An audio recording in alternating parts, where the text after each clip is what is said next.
사랑의 하나님, 이번 한 주간도 하나님의 은혜 아래 살아가게 하시니 감사합니다.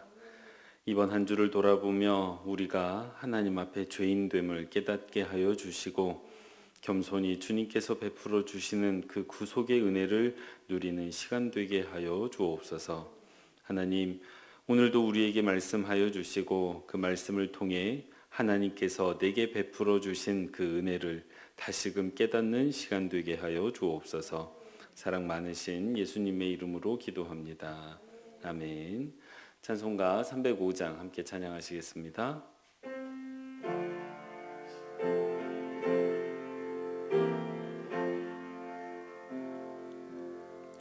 나 같은 죄인 살리신 주은혜 놀라워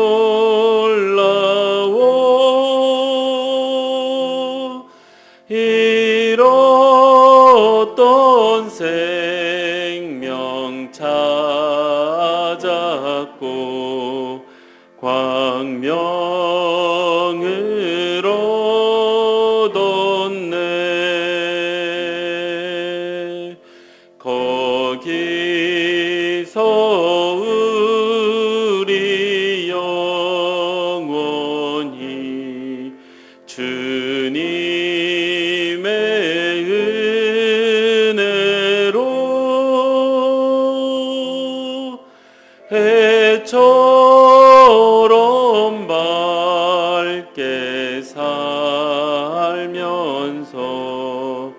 주 찬양하리라.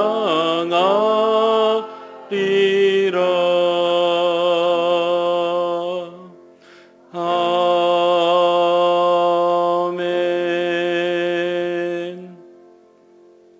김을영 권사님 기도 인도해 주시겠습니다.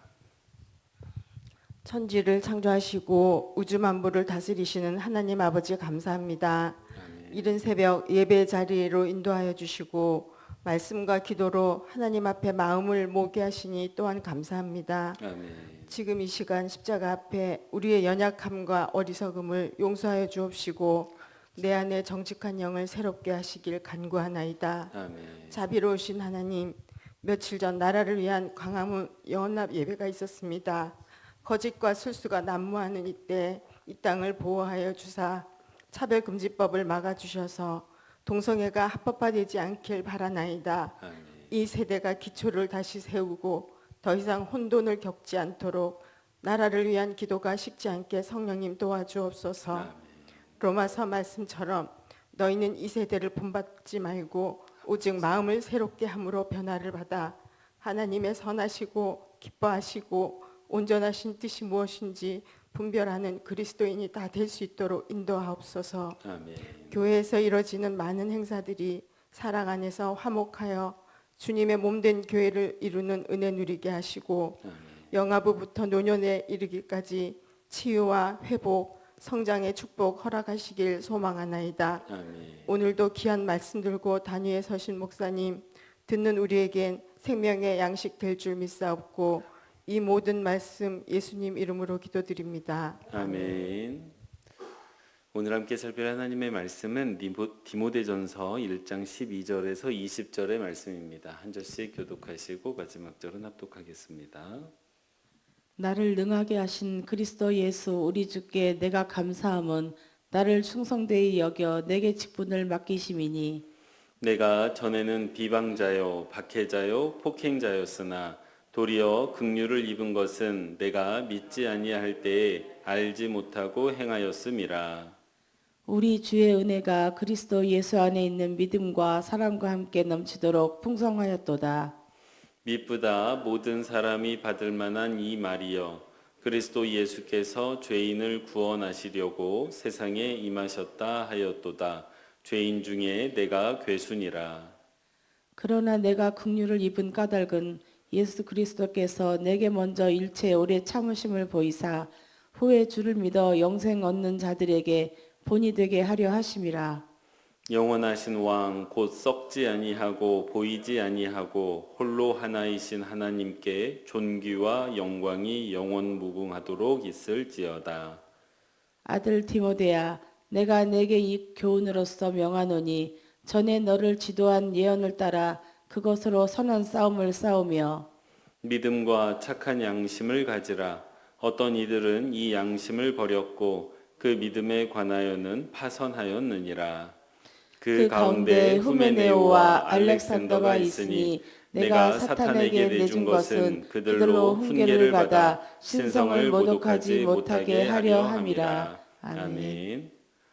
매일 기도 오신 여러분 환영합니다. 한 주를 마감하는 토요일인데 이번 한 주간도 참 고생하셨고 또 수고 많으셨습니다. 하나님께서 여러분에게 위로와 또 새 힘과 또 은혜를 베풀어 주시기를 소원합니다. 오늘 함께 살필 하나님의 말씀은 14절 말씀입니다. 한번 세 번역 말씀으로 같이 읽도록 하겠습니다. 우리 주님께서 나에게 은혜를 넘치게 부어 주셔서 그리스도 예수 안에서 얻는 믿음과 사랑을 누리게 하셨습니다. 아멘. 첫 번째 기도 제목입니다. 주님께서 넘치게 부어 주시는 은혜를 받아 믿음과 사랑으로 살아가는 성도 되게 하옵소서. 다시요. 같이 한번 읽겠습니다. 주님께서 넘치게 부어 주시는 은혜를 받아 믿음과 사랑으로 살아가는 성도 되게 하옵소서. 아멘. 예, 오늘 우리가 예배 시작하면서 불렀던 찬양이 있습니다. 여러분 참 잘 아시는 나 같은 죄인 살리신이라는 찬양입니다. 정말 신방하면서 어떤 찬양 좋아하십니까? 라고 물으면 이 찬양 말씀하시는 분이 참 많으세요. 그래서 한국교회 많은 성도들이 사랑했고 또 많은 은혜를 받았던 찬양입니다. 왜 그렇다면 우리가 이토록 이 찬양을 사랑하고 또 많은 은혜를 누렸던 것일까요? 이 찬양의 가사 때문입니다. 이 찬양의 가사가 너무 아름답습니다. 찬양의 가사가 어떻죠? 나 같은 죄인 살리신 주 은혜 놀라워 잃었던 생명 찾았고 광명을 얻었네. 참 간단한 가사인데 참 깊습니다. 그리고 참 쉬운데 참 오묘한 진리를 내포하고 있습니다. 그래서 우리가 아멘으로 받을 수밖에 없는 찬양입니다. 그런데 이 찬양의 가사가 우리에게 아름답게 느껴지는 까닭은 이 찬양의 가사가 막 문학적으로 정말 뛰어난 문장이기 때문이 아니라 사실은 이 찬양의 가사 안에 내 고백, 우리의 고백이 담겨 있기 때문입니다. 먼저 이 찬양은 내가 죄인됨을 고백하고 있습니다. 이 아픈 고백이죠. 이 아픈 고백입니다. 내가 죄인임을 고백한다는 건 이건 쉬운 고백도 아닐 뿐만 아니라 아픈 고백이에요. 인생을 살아보면서 인생을 살아보니 좀 거룩하고 또 좀 성결하게 좀 잘 살고 싶었는데 살아보니까 그게 아니라는 걸 깨닫게 되는 것입니다. 그래서 누가 내가 죄인됨을 고백하고 싶겠습니까? 누가 내가 죄인이요 라고 말하고 싶겠습니까? 나 잘 살았던 사람입니다. 나 참 귀하게 살았던 사람입니다 라고 말하고 싶지, 누가 내 인생을 두고 내가 죄인이라고 고백하고 싶겠습니까? 근데 살아보니까 이게 죄인이라고 고백할 수밖에 없는 거예요. 그래서 그 아프지만 할 수밖에 없는 이 죄인이라는 고백을 하고 있는 겁니다. 먼저 하고 있는 거예요. 그런데 바로 이어서 이 찬양이 뭘 고백하느냐? 이 주님께서 그런 나를 살려주셨다는 고백을 하고 있습니다. 여러분, 사람이 그렇죠. 내가 마침내 이게 졌다는 걸 인정하는 거예요. 사실 이 죄인이라고 고백하는 건 마침내 이거 안 되겠습니다. 내가 열심히 산다고 살아봤는데 이 내가 내 인생을 어떻게 할 수가 없습니다. 내가 내 인생을 구원할 수가 없습니다 라고 고백하는, 그 항복하는, 결국 이게 나쁘게 말하면 자포자기하는 고백이 죄인이라는 고백이에요. 그러면 어떻게 됩니까? 사람이 마음이 낙심이 되고 절망이 될 수밖에 없는데, 놀랍게도 그래서 이제 낙심하더라도 어쩔 수 없습니다, 절망하더라도 내가 어쩔 수 없습니다 라고 하면서 죄인이라고 고백했더니 놀랍게도 그때 은혜가 임하는 거예요. 내가 죄인임을 깨달아서 빛이 상실되는 그 순간에 오히려 광명을 찾게 되는, 이게 어떻게 사람의 생각과 사람의 기대로는 설명하기가 어려운 일이 벌어졌음을 고백하고 또 찬양하고 있습니다. 이게 근데 누구의 고백입니까? 이게 우리의 고백이에요. 내 인생의 고백이면서 내가 이곳에서 예배하는 이유를 고백하고 있는 찬양입니다. 이 찬양이 원래 제목 아십니까? 어메이징 그레이스라는 찬양이에요. 그러니까 우리 찬양은, 한국말 찬양은 나 같은 죄인, 이 죄됨을 먼저 고백하지만 영어의 원래 제목은 Amazing Grace로 시작합니다. Amazing Grace, how sweet the sound. 뭐 이렇게 시작을 하거든요. 그래서 놀라운 은혜입니다를 먼저 선언을 합니다, 사실. 그리고 이 찬양은 1779년에 영국의 존 뉴턴이라는 사람이 쓴 찬양입니다. 이 사람은 특이한 이력을 가지고 있습니다. 이 노예선 선장이었어요. 그러니까 이 사람이 뭐 하던 사람이냐면, 여러분 많이 들어보신 이야기입니다. 아프리카에 가가지고 흑인들을 잡아다가 영국에 가서 그 사람들을 물건처럼 팔던 사람이에요. 그러니까 사람으로서 하면 안 되는 일을 했던 사람인데, 할 수 없는 일, 하면 안 되는 일을 했던 사람인데 이게 죄책감 없이 했습니다. 왠 줄 아세요? 그 당시에는 이렇게 사람을 잡아다가 파는 일이 합법이었기 때문입니다. 그래서 이 일을 행하면서 살아가던 이가 한 번은 이제 그 무역을 마치고 돌아가던 그 뱃길에 큰 풍랑을 만나게 됩니다. 그래서 이제 죽을 수밖에 없겠구나라는 생각을 하는 순간, 그 죽음의 절망, 죽음의 공포를 맞닥뜨리고 있던 그 순간, 그의 입에서는 놀랍게도 주여 우리를 불쌍히 여기소서, 우리에게 자비를 베푸소서라는 기도가 나왔다고 합니다. 근데 여러분, 이게 찬양의 가사예요. 퀴리에 엘리에송이라고 아주 오래전부터 주여 우리에게 자비를 베푸소서라고 초대교회 시절부터 기독교 전통에 내려온 아주 유명한 찬양 가사입니다, 이게. 근데 아마 어려서 들었었겠죠. 그게 그 위기의 순간에 그의 입에서 터져 나온 거예요. 근데 그 순간, 주여 하나님을 찾았던 그 순간 자기가 엄청난 죄인인 걸 깨달았다고 합니다. 그러니까 내가 어떠한 일, 그게 노예선이잖아요. 사람이 수도 없이 죽어나간 그 배에서 내 죽음을 맞닥뜨리는 순간 내가 엄청난 죄인이구나를 깨달았던 것입니다. 그리고 구원받지 못할 거라고 생각했습니다. 왜냐하면 내가 어떤 죄인인데, 내가 얼마나 많은 죄를 지었는데 구원받지 못할 거라고 생각했답니다. 그렇게 기도하지만. 근데 하나님은 놀랍게도 그 폭풍 가운데서 그 존 뉴턴을 건져주셨습니다. 사랑하는 성도 여러분, 이게 이제 그 존 뉴턴이 찬양 가사를 쓴 사람이 받은 그 하나님의 은혜인데, 그 은총인데, 이 이야기에 기독교 우리 성도가 받는 은총의 본질이 아주 명쾌하게 담겨져 있습니다. 우리가요 하나님의 은총을 받으면 죄를 짓지 않는 사람이 된다고 생각을 하시는데, 그래서 좋은 성도라는 거룩하게 살아가는 성도, 죄 짓지 않는 성도라고 생각하시는데 착각입니다. 착각이에요. 그리스도인이 받는 은총은 죄 짓지 않는 은총이 아닙니다. 죄를 깨닫는 은총입니다. 그리고 그 죄를 사해 주시는 하나님의 은혜를 깨닫는 게 은총입니다. 꼭 기억하시기 바랍니다. 그래서 우리가 사람을 바라볼 때 그리스도인의 시각으로 바라본다는 건요, 그 사람이 어떤 죄를 지었느냐, 죄를 짓지 않았느냐를 판가름하는 게 아니고 저 사람이 스스로의 죄를 깨닫고 있느냐, 그리고 그 죄에서 건져주신 주님을 만났느냐 안 만났느냐를 보셔야지 저 사람이 과거에 어떤 일을 행했는지 이걸 보시면 안 되는 거예요. 이 은총을 이제 적었던 그 찬양의 가사가 이제 우리가 불렀던 찬양인데, 여기까지는 여러분이 이야기를 진짜 많이 들으셨을 거예요. 근데 이후에 존 뉴턴의 삶의 이야기가 있습니다. 이후 존 뉴턴의 삶은 완전히 변합니다. 먼저 노예 무역을 이렇게 중단했고요. 이후 신학교에 가서 이 성공의 사제가 됩니다. 이 목회자가 된 거예요. 그래서 평생 주님을 헌신하는 삶을 살았습니다. 여기까지도 들어보신 분이 가끔 계세요. 근데 이후의 이야기가 놀라운 이야기가 하나 있습니다. 잘 알려지지 않고 사람들이 잘 이야기하지 않는 이야기예요. 이 존 뉴턴이 그 남은 인생을 살아가면서 한 사람을 키웁니다. 이렇게 길러냅니다. 키우는 거예요. 젊은이를 한 명 키웠습니다. 후견인이 돼가지고 키우는데, 이 젊은이의 이름이 윌리엄 윌버포스라는 사람입니다. 이 윌리엄 윌버포스는 20대 영국 상원 의원이 되는데, 그가 평생에 걸쳐서 영국 의회에서 무슨 일을 위해서 전력하느냐, 그리고 그가 죽기 3일 전에 영국 의회가 이 윌리엄 윌버포스가 죽기 3일 전에 평생 70몇 세에 죽거든요. 평생 노력해서 그가 죽기 3일 전에 어떤 법이 통과되냐면 노예 무역을 금지시키는 법이 통과됩니다. 여기 정말 놀라운 이야기예요.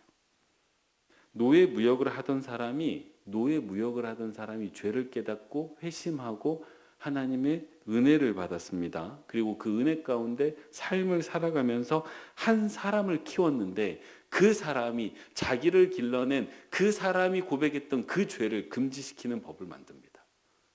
평생에 걸쳐서 헌신합니다. 이 진짜 아름다운 이야기 아닙니까? 존 뉴턴에서 윌리엄 윌버포스로 이어지는 이 인생 이야기가 사람의 인생이 언제 아름다워지는지를 보여주는 아주 좋은 이야기입니다. 제가 이 이야기를 왜 이렇게 길게 드렸느냐? 오늘 본문에 나오는 사도 바울의 이야기가 이 존 뉴턴의 이야기와 정확하게 그 구조가 일치합니다. 먼저 사도 바울은 13절 말씀을 보면 자기 자신을 뭐라고 고백하냐면, 나는 비방자요, 박해자요, 폭행자였다라고 고백을 합니다. 여러분, 이게 무슨 얘기입니까? 내가 과거에 그리스도인을 잡아 가두고 죽이던 사람이다. 고로 나는 누구다? 죄인이다라고 고백하고 있는 것입니다. 무엇과 같습니까? 존 뉴턴이 나는 과거에 노예무역을 했던 사람입니다. 씻을 수 없는 죄를 지은 사람입니다. 라는 그 고백을 사도 바울의 버전으로 바꾸면 비방자요, 폭행자요, 이렇게 고백을 하고 있는 것입니다. 그래서 15절에서 뭐라고 고백합니까? 나는 죄인 중에 괴수라고 고백합니다. 근데 사도 바울이 그렇게 내가 죄인이라는 걸 깨닫는 그 순간 누가 찾아오셨습니까? 하나님께서, 주님께서 찾아오셨어요. 마치 존 뉴턴을 폭풍 가운데 찾아오셨던 하나님. 이 누가 생각이 나세요? 요나가 생각나지 않으십니까? 이 요나를 폭풍 가운데 찾아오셨던 하나님처럼 폭풍 가운데 존 뉴턴을 찾아오신 하나님이, 그래서 그 죄인임을 깨달았던 그에게 은총을 베풀으셨던 그 주님께서 사도 바울에게도 똑같은 일을 하셨습니다. 그 다메섹 도상에서 예수님을 만나는 그 순간, 왜 나를 박해하느냐라는 그 주님의 음성을 듣는 순간 내가 죄인인 걸 깨달았던 그 바울에게, 그래서 내가 정말 잘못된 일을 행해왔구나, 내가 죄인이구나, 죽을 수밖에 없구나 라는 걸 깨닫는 그 순간 주님께서 은총을 내려주시는데, 그 장면이 바로 14절이에요. 같이 한번 읽어보겠습니다. 우리 주님께서 나에게 은혜를 넘치게 부어주셔서 그리스도 예수 안에서 얻는 믿음과 사랑을 누리게 하셨습니다. 아멘. 여러분, 이게 그냥 교리적인 표현이 아니고요. 제가 이 말씀이 가지고 있는 그 감격적인 상황을 말씀드리기 위해서, 설명드리기 위해서 지금까지 이 이야기를 해온 거예요. 존 뉴턴의 이야기도 했고 사도 바울의 이야기도 한 까닭이 주님께서 나에게 은혜를 넘치게 부어주셨다. 넘치게 부어주셨다. 이거를 같이 느끼고 싶어서요. 이게 그냥 주님께서 여러분에게 은혜 베풀어 주십니다, 이런 얘기가 아니에요. 내 인생에 도저히 잊을 수 없는 그 은총, 그래서 그 은총 안에서 살아갈 수밖에 없게 된 나 자신이 누구인지를 고백하고 있는 자기 고백적인 말씀입니다. 그래서 내가 씻을 수 없는 죄인인 걸 깨달았던 그 순간 놀랍게도 은총이 넘치게 부어지는 걸 또 경험한 거예요. 빛을 잃어버리는 그 순간에 광명을 다시 찾게 된 것입니다. 그래서 이후에 그 은혜로 말미암아 믿음과 사랑으로 살아가게 된 것이 나입니다 라는 고백을 하고 있는 거예요. 이후 바울의 삶은 존 뉴턴의 삶이 극적으로 변했던 것처럼 변했습니다. 존 뉴턴이 주님께서 맡겨주신 사명을 따라 살았던 것처럼 사도 바울도 12절에 보면 주님께서 내게 맡겨주신 직분이 있다라고 얘기하는데, 이게 완전히 새로운 인생이에요. 그러니까 주님의 은혜를 경험하고 받은 직분은 완전히 새로운 인생을 살아가게끔 하는 그 삶의 이야기입니다. 그리고 존 뉴턴이 완전히 변화된 삶 가운데 뭘 했다고요? 윌리엄 윌버포스라는 한 사람을 길러냈던 것처럼 오늘 우리가 읽은 디모데 전서는 그렇게 하나님의 은혜 가운데 완전히 변화된 삶을 살아갔던 사도 바울이 한 사람 디모데를 길러내고 있는 말씀입니다. 완전히 똑같아요. 존 뉴턴의 인생과 사도 바울의 인생이 완전히 똑같습니다. 이유가 뭘까요? 이게 그리스도인이 살아가는 인생이기 때문입니다. 사도 바울이 나를 이렇게 은혜 주신 까닭은 나로 하여금 본이 되게 하시려고, 그러니까 샘플을 보여주신 거라고 이야기를 하는데 맞아요. 사도 바울의 인생이 샘플이었고 1700년대 존 뉴턴이 그대로 살아냈고, 오늘 저와 여러분이 살아가는 인생도 이와 같은 줄 믿으시기 바랍니다. 세 가지예요. 세 가지. 첫째는 내가 죄인이다. 내가 인생 살아보니 잘 살고 싶었는데, 그래서 칭찬받고 싶었는데, 그래서 자녀에게도 좀 좋은 부모이고 부모에게는 좀 좋은 자녀이고 싶었는데, 좋은 아내이고 싶었고 좋은 남편이고 싶었는데 살아보니 잘 안 된 거예요. 아프죠. 아픕니다. 그래서 그리스도인이 자기 인생을 돌아보면 아픔이 있습니다. 있을 수밖에 없어요. 죄인의 인생이 그렇게 기쁘지 않습니다. 여러분 인생이 아프다면 우리가 죄인이기 때문이에요. 그 아픔을 경험하고 눈물을 흘릴 수밖에 없는 그 순간에 놀랍게도 은혜를 경험했던 겁니다. 우리가 나는 사랑받을 만한 자격이 없는데 하나님이 사랑을 넘치게 부어주신 거예요. 왜 넘치게 부어주셨냐고요? 그만큼 우리 인생의 슬픔이 깊고 고통이 컸기 때문입니다. 넘치는 은혜 아니고서는 이거를 치유하실 수가 없던 거예요. 그래서 진짜 넘치게 은혜를 부어주신 것입니다. 그거를 우리가 경험했던 거예요. 그래서 지금 예배하고 있는 것입니다. 그래서 존 뉴턴의 고백은, 그의 찬양 가사가 우리에게 아름다웠던 이유는, 그리고 사도 바울의 말씀이 여전히 우리 가운데 깊이 와닿는 까닭은 우리도 같은 인생을 살고 있기 때문입니다. 그래서 나는 죄인이고 나는 하나님의 동시에 넘치는 은혜를 받은 사람인 것을 꼭 기억하시기 바랍니다. 그래서 이후 우리의 삶은 변해야 되는 거예요. 누구처럼? 존 뉴턴처럼. 누구처럼? 바울처럼요. 그래서 어떻게 살았다고요? 직분자로 살았다고요. 여러분, 직분자로 살아갔다는 게 꼭 목사가 되라는 의미가 절대 아닙니다. 장로가 되라는 말, 권사가 되라는 말 절대 아닙니다. 굳이 교회의 직분을 말씀드리면 성도로 살아가시라는 얘기예요. 성도의 직분을 받기 이전에 나와 성도의 직분을 받은 이후에 나는 달라야 됩니다. 존 뉴턴이 그 이전에는 노예무역선 선장이었지만 그 이후의 삶은 완전히 바뀐 것처럼 은혜를 기억하기 이전에 나는 그 이전의 아빠로서의 나는, 엄마로서의 나는, 이웃으로서의 나의 모습은 중요치 않습니다. 은혜를 기억하는 성도로서의 내 직분이 어떠해야 되는지 고민하시면서 이 은혜를 전하기 위해 내 주변의 사람을 길러내는 사람들, 그게 바로 저와 여러분인 것을 꼭 기억하시기 바랍니다. 세 가지예요, 세 가지. 첫째, 나는 죄인이다.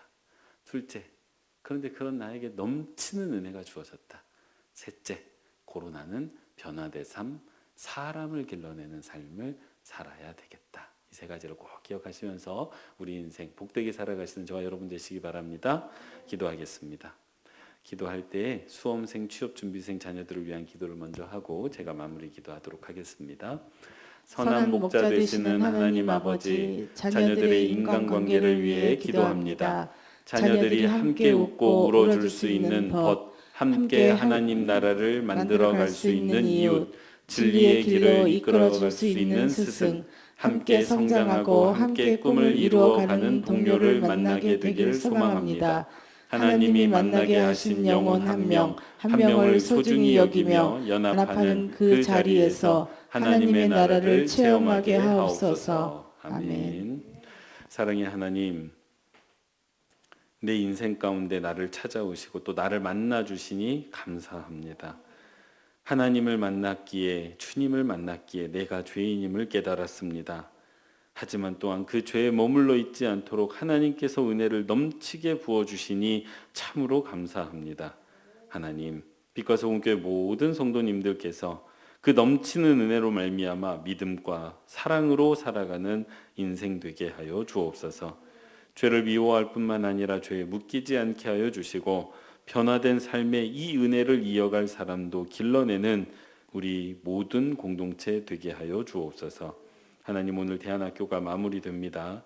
믿음의 다음 세대를 길러내기 위해 온 교우가 함께 힘을 쏟고 있으니 바울이 디모데를 길러냈던 것처럼 빛과 소금 교회도 디모데와 같은 믿음의 자녀들을 잘 양육하고 길러내는 공동체 되게 하여 주옵소서. 이 시간 하나님의 자녀들이 올려드리는 기도를 들으시고 또 응답해 주시기를 원하오며 사랑 많으신 예수님의 이름으로 기도합니다. 아멘.